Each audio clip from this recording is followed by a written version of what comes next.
In the name of Almighty, the most merciful, the most beneficent.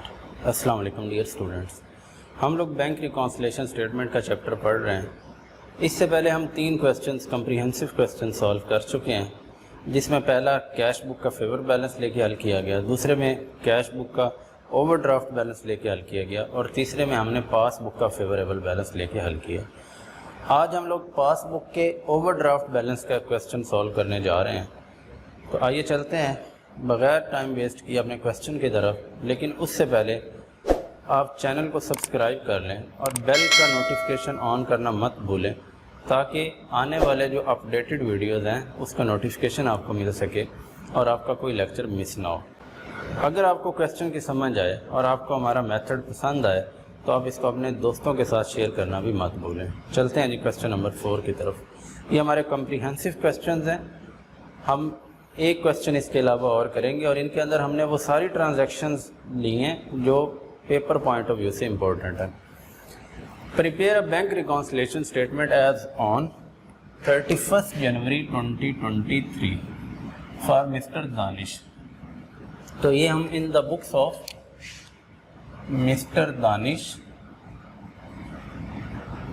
And as on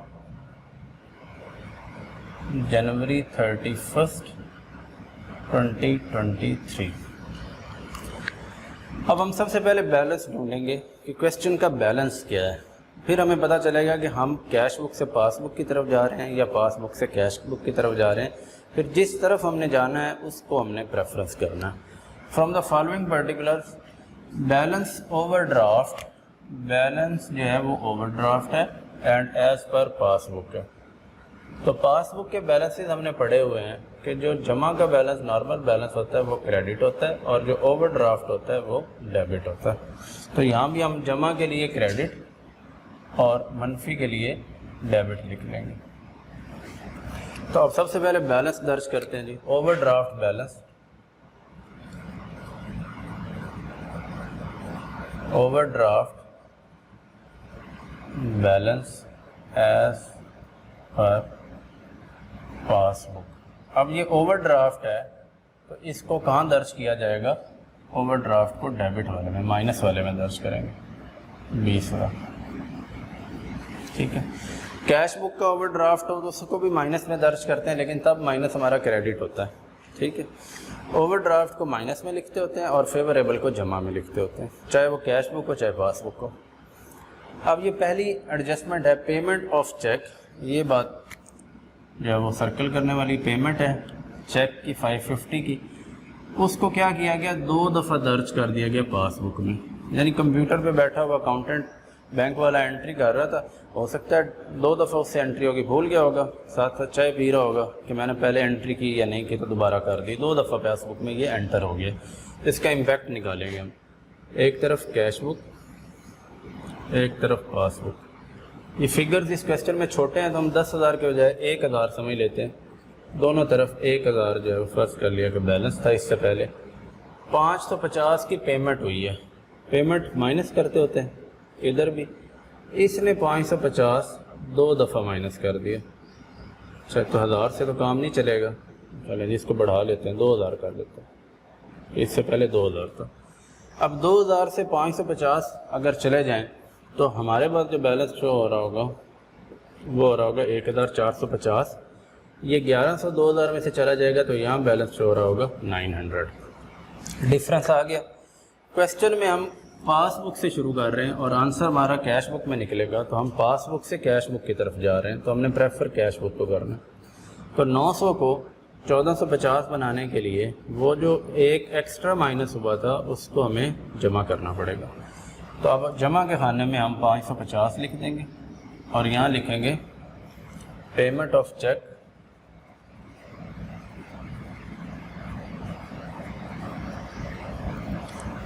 wrongly recorded as twice। ठीक है, समझ आ गई सबको। Second, withdrawal column. Withdrawal column क्या होता है? Withdrawal column means payment side. Withdrawal निकलना, payment side जो है किसकी, पासबुक की, यानी जो पेमेंट साइड है वो अंडर कास्टेड है। अब पासबुक की अंडर कास्टेड आ गई। पिछले क्वेश्चंस के अंदर कैश बुक के लिए थे, अब देखते हैं कि अंडर कास्टेड हुआ कैसे हुआ, इम्पैक्ट निकालते हैं। कैश बुक एंड पासबुक और 200 अमाउंट है, यही हम लेट कर लेते हैं कि 2000 ही, इससे पहले हमारे बैलेंसेस थे। पेमेंट साइड कोई अदायगी हो रही थी, अब मिसाल के तौर पर अदायगी हो रही थी 1000 की, हम 1000 पे कर रहे थे। अब पासबुक में अदायगी जो है वो 200 से कम हुई है, अंडर कास्टेड है, 200 से कम, 1000 का मतलब 800, ये 200 से कम, यहाँ 200 का डिफरेंस आया। तो 2000 में से 1000 की हमारे पास तो बैलेंस 1000 शो हो रहा होगा, बैंक के पास बैलेंस 1200 शो हो रहा है। अब क्वेश्चन में हम पासबुक से कैश बुक की तरफ मूव कर रहे हैं, तो हमने पासबुक से कैश बुक की तरफ मूव करते हुए कैश बुक को प्रेफर करना है। तो 1200 को 1000 बनाने के लिए 200 यहाँ से माइनस करना पड़ेगा। तो माइनस वाले खाने में हम 200 लिखेंगे और लिखेंगे withdrawal column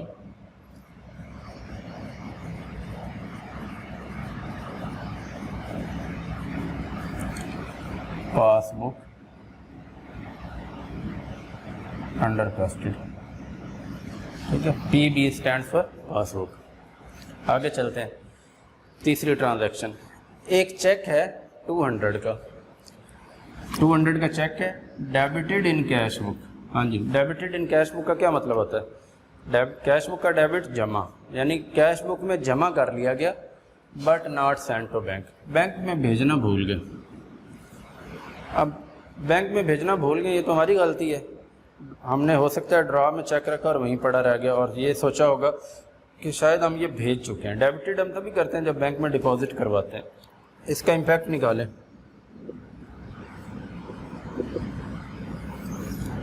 let's suppose balance 2000 है इससे पहले और 200 का चेक आया, जब हमने डेबिट कर लिया, जमा कर लिया कैश बुक में, तो ये बन गया 2200, बैंक में भेजना भूल गया, बैंक में बैलेंस 2000 ही रहा।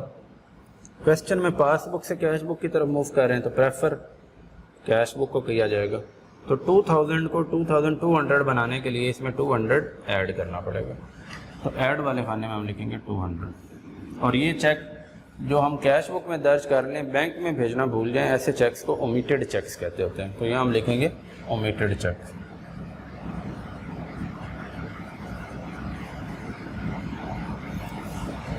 आगे चलते हैं जी, चौथी ट्रांजैक्शन, चेक ऑफ 300 का चेक है, डेबिटेड इन पासबुक, पासबुक का कैश बुक का डेबिट जमा है, पासबुक का डेबिट माइनस है, ये पेमेंट हो रही है, debited in passbook but omitted to be recorded in cash book. अब ये कैश बुक में दर्ज होना भूल गया, पहले वाला कैश बुक में दर्ज हुआ, बैंक में भेजना भूल गए, अब वाला बैंक में दर्ज हो गया और कैश बुक में लिखना भूल गए। तो चलते हैं जी, इसका इम्पैक्ट निकालते हैं।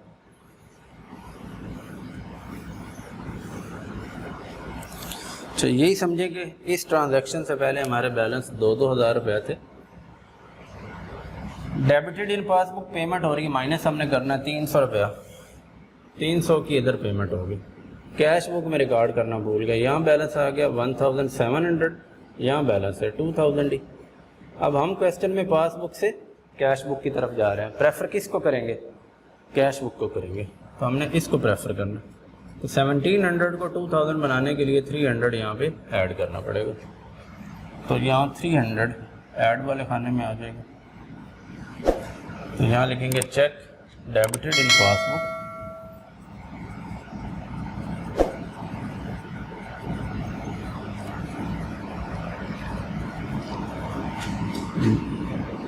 Not recorded in cash book. ठीक है, क्लियर है ये पॉइंट। आगे चलते हैं, पांचवी ट्रांजैक्शन, एक चेक है 500 का, सेंड टू बैंक, चेक है 500 का, बैंक में भेजा गया मगर वो डिसऑनर हो गया, डिसऑनर्ड चेक। जब हम बैंक में चेक भेजते हैं तो हम तो फ़ौरन अपने पास जमा कर लेते हैं कि ये पैसे हमारे खाते में आ गए। इससे पहले फ़र्ज़ किया जी 2-2000 रुपये बैलेंस है, हमने जैसे ही चेक भेजा हमने अपने पास जमा कर लिया। 2500 अपने बाद नोट कर लिया, डिसऑनर हो गया। तो बैंक को पैसे मिले, बैंक खाते में जमा करेगा? बिल्कुल नहीं करेगा। तो बैंक कह रहा है कि आपका बैलेंस 2000 ही है। अब क्वेश्चन में हम पासबुक से कैश बुक की तरफ आ रहे हैं, हमने तो प्रेफर 2500 को करना है, तो 2000 से 2500 बनाने के लिए 500 ऐड करना पड़ेगा। तो जमा वाले खाने में हम 500 लिख लेते हैं। तो यहाँ लिखेंगे डिसऑनर्ड चेक। ठीक है, क्लियर हुई बात। छठे पॉइंट की तरफ चलते हैं। क्रेडिट साइड, किसकी क्रेडिट साइड? कैश बुक की क्रेडिट साइड। कैश बुक की क्रेडिट साइड कौन सी होती है? माइनस वाली साइड होती है। और ये है क्या? ओवरकास्टेड है, यानी ये पेमेंट कोई थी और ज़्यादा पेमेंट लिख दी गई, 500 से ज़्यादा लिख दी गई। इसका मतलब है अगर इम्पैक्ट निकालें हम अपने पास से अज्यूम करें कि पहले बैलेंस इसका 2000 रुपये था, अब कोई पेमेंट होनी थी, लेट्स सपोज पेमेंट थी 500 की, ठीक है, या चलें 1000 की पेमेंट थी फॉर एग्जांपल। तो पासबुक में तो पेमेंट ठीक हुई 1000, लेकिन कैश बुक में ओवरकास्ट कर दी 500 से। तो 1000 में 500 ओवरकास्ट किया तो ये 1500 बना दिए। तो कैश बुक बैलेंस शो कर रही है 2000 से 1500 गया तो 500, और पासबुक बता रही है कि 1000 है। लेकिन हम क्वेश्चन में पासबुक से कैश बुक की तरफ जा रहे हैं, तो हमने प्रेफर तो कैश बुक को करना है। तो 1000 से ये 500 बनाना है, तो 500 क्या करना पड़ेगा? माइनस करना पड़ेगा, तब ये 500 बनेगा। क्यों? क्योंकि प्रेफर हम इस बैलेंस को कर रहे हैं। तो ये 500 माइनस वाले खाने में आ जाएगा। और यहाँ लिखेंगे credit side of cash book,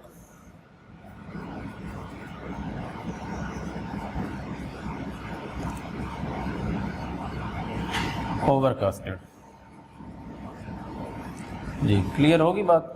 7वें point की तरफ चलते हैं। चेक्स अमाउंटिंग टू ₹370, 370 के चेक थे, डिपॉजिट करवाए गए, यानी जमा करवाए गए बैंक में, और इसको डेबिट साइड पे उसने लिख दिया। किसने? पासबुक ने। पासबुक की डेबिट साइड कौन सी होती है? माइनस वाली होती है। करवाए क्या थे? डिपॉजिट करवाए थे, जमा करवाए थे। हाँ जी, इम्पोर्टेंट मार्क करें। हमने 370 जमा करवाया है, अब बैंक ने जमा करने की बजाय क्या कर दिया? मनफी कर दिया। कैसे पता चला मनफी किया? पासबुक की डेबिट साइड पर दर्ज कर दिया। पासबुक की डेबिट साइड माइनस वाली होती है, ये देखेंगे पासबुक की डेबिट साइड माइनस वाली है। अब इसका इम्पैक्ट निकालें, ये इंपॉर्टेंट ट्रांजैक्शन है, इसको नोट कर लें अपने पास कि जमा करने की बजाय 370 हमारे खाते से निकाल दिया बैंक में। हमने 370 जमा करवाया था और हमारा बैलेंस बनना था 2370 रुपये बैंक में। बैंक ने जमा करने की बजाय क्या किया है? 370 हमारे खाते से निकाल दिया। तो बैंक कह रहा है कि आपका बैलेंस मेरे पास है 0, 10 में 7, 3, 6, 1630 बता रहा है। अब हम क्वेश्चन में पासबुक से किधर जा रहे हैं? कैश बुक में जा रहे हैं। तो कैश बुक के इस बैलेंस को हमने प्रेफर करना है। 1630 को 370 बनाने के लिए क्या करना पड़ेगा? देखते हैं कितना जमा करना पड़ेगा। ये 370 जो निकाला है ये भी जमा करना पड़ेगा, और जो 370 हमने डाला था वो भी जमा करना पड़ेगा, यानी डबल अमाउंट से बैंक को ये जमा करने पड़ेंगे। ये कितने बनेंगे? 0, 7 और 7 14, 740 रुपये। अब देखिए 740 जमा होंगे तो ये बनेगा कैसे? 0 0 0, 3 और 4 7, 6 और 7 13, 3 1 कैरी किया, 2 और 1 और 1 2 बन गए जी। अब देखिए 740 से ये कैसे बनेंगे? 0 और 0 0 बने, 3 और 4 ये 7 बन गए, 6 और 7 13, 3 1 और 1 मिलकर 2 बने। ये डबल अमाउंट से क्यों करना पड़ा? एक ये जो गलती से हमारे खाते से निकाला था ये भी जमा करना पड़ा, और जो हमने जमा करवाया था एक्चुअली वो भी जमा करना पड़ा। इसका मतलब है कि 740 जमा करने पड़ेंगे। अब कुछ स्टूडेंट्स के ज़हन में आ रहा होगा कि यहाँ तो 740 कहीं भी नहीं लिखे हुए, तो हमने जब इम्पैक्ट निकाला है तो 740 हमें यहाँ से मिलेगी। इन दोनों का डिफरेंस 740 है। 1630 को 2370 बनाने के लिए कितना जमा करना है? 1630 में 740 जमा करना है, तो इसलिए 740 जमा वाले खाने में आए। तो ये इन्होंने रॉन्गली डेबिटेड हुए हैं। लिखेंगे check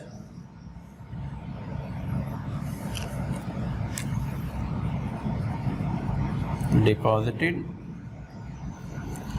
but wrongly debited in passbook. ठीक है, समझ आ गई इस बात की। ये इंपॉर्टेंट ट्रांजैक्शन, एक नई ट्रांजैक्शन थी यहाँ पे। आगे चलते हैं। Out of cheques amounted to 7,000, 7,000 के चेक थे, ये बैंक में भेजे गए हैं जनवरी में। हम भी जनवरी का ही बना रहे हैं। चेक्स 2500 के वो क्रेडिट हुए हैं 4 फरवरी को। ये डेट इंपॉर्टेंट है। जो 4 फरवरी को क्रेडिट हुए हैं वो जनवरी में अनक्रेडिटेड थे। सिंपली इतनी सी बात है। अब अनक्रेडिटेड हैं, इनको हम इनका इम्पैक्ट निकाल लें पहले। Cash book, passbook. इस ट्रांजैक्शन से पहले बैलेंस फर्क किया 2,000 का। हमने 7,000 बैंक में भेजे, तो हमारे मुताबिक बैलेंस 9,000 होना चाहिए था। ठीक है, बैंक कह रहा है कि 2500 के बाद में क्रेडिट हुए हैं। तो कितने के क्रेडिट जनवरी में हो गए? 7,000 में से 2500 निकाल दें तो 4,500 के जो है ना वो बैंक कह रहा है कि मेरे पास क्रेडिट हुए। तो बैंक बैलेंस हो रहा है 6,500। अब 6,500 से हमने बनाना है 9,000 रुपया। तो 6,500 से 9,000 बनाने के लिए हमें 2500 इसमें ऐड करने पड़ेंगे, तब ये 9,000 बनेगा। ये बनाना क्यों है? क्योंकि हम पासबुक से कैश बुक की तरफ जा रहे हैं और प्रेफर हमने कैश बुक के बैलेंस को ही करना है। तो 6,500 से 9,000 बनाने के लिए हमें 2500 ऐड करना पड़े। तो ऐड के खाने में हम 2500 लिखेंगे और ये आ जाएंगे हमारे अनक्रेडिटेड चेक्स। ये वही अनक्रेडिटेड चेक्स 2500 के आए हैं जो फेब में जाके क्रेडिट हुए हैं, जनवरी में क्रेडिट नहीं हुए थे। तो ये अनक्रेडिटेड चेक्स हैं जी। हमने सारी ट्रांजैक्शंस दर्ज कर ली।